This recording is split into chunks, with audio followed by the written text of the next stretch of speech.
I am seething. I just experienced one of the worst demonstrations of ableism that I've ever seen in my life.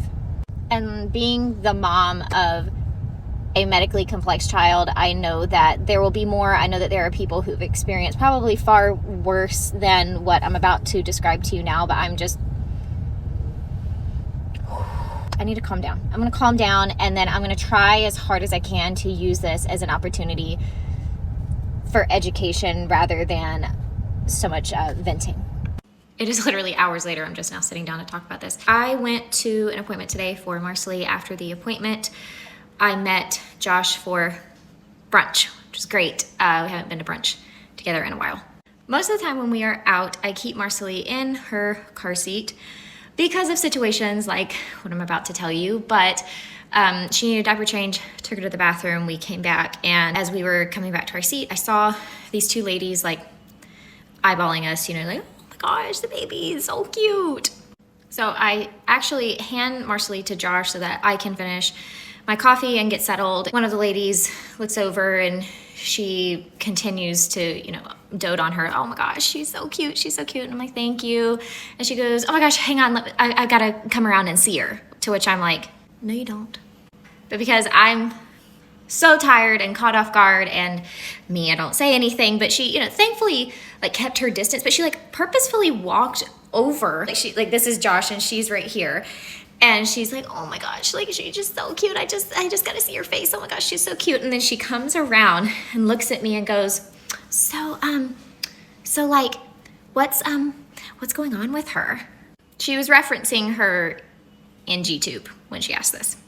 And here's the deal. I know that the majority of people are not familiar with what an NG tube is. We will talk about more appropriate ways to ask what she was asking, but I want to finish the rest of the story first.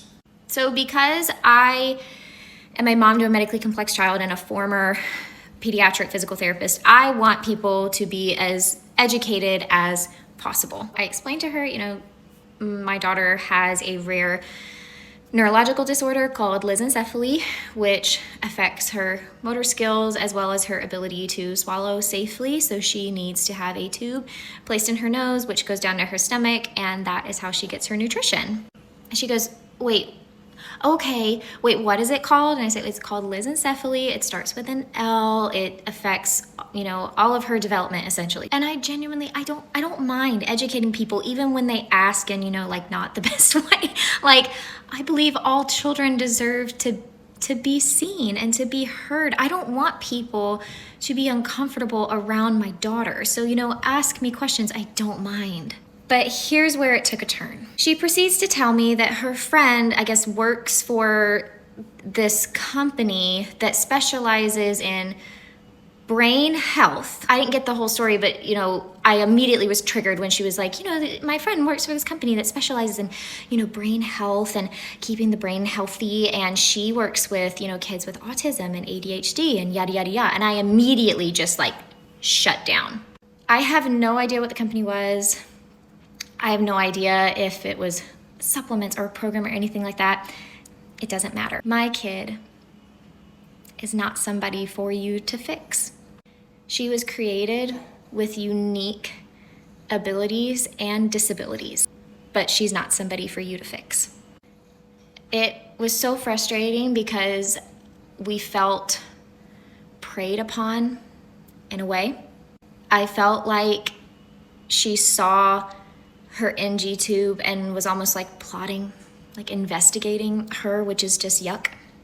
Everything about it just screams ableism. She has doctors, a whole team of doctors who we consult with about all of her needs. It is nobody's place, especially a stranger, to come up and start talking to us about something that might be good for her brain health, particularly when it's clear that that person knows absolutely nothing about her neurological condition. I've seen so many moms of medically complex kids being ridiculed for sharing the way that they do. This is why we share. Situations like this are why we share. Because I fully believe that a community that is more educated is more empathetic. A more educated community doesn't see my child as an inconvenience. They don't see my child as a project. They don't see my child as something to be fixed. A more educated community sees my child as an opportunity for them to grow, to learn more about themselves and how to be a better person. I did not go off on this lady. I just simply said, no, thank you, I'm not interested. And we left.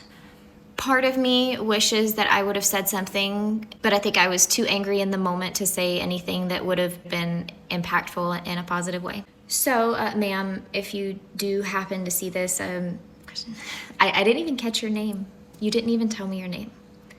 But if you do see this, I want you to know that I was angry, rightfully so, but I do not think that you are a bad person.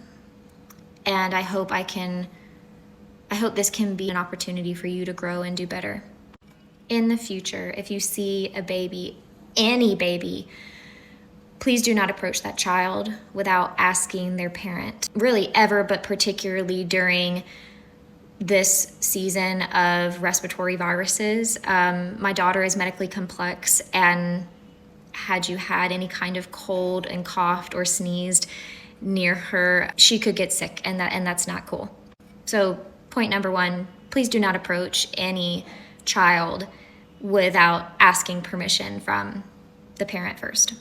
Secondly, if you have questions about a child who has any kind of medical equipment, it is okay to ask, but there are some ways to ask respectfully what those devices are.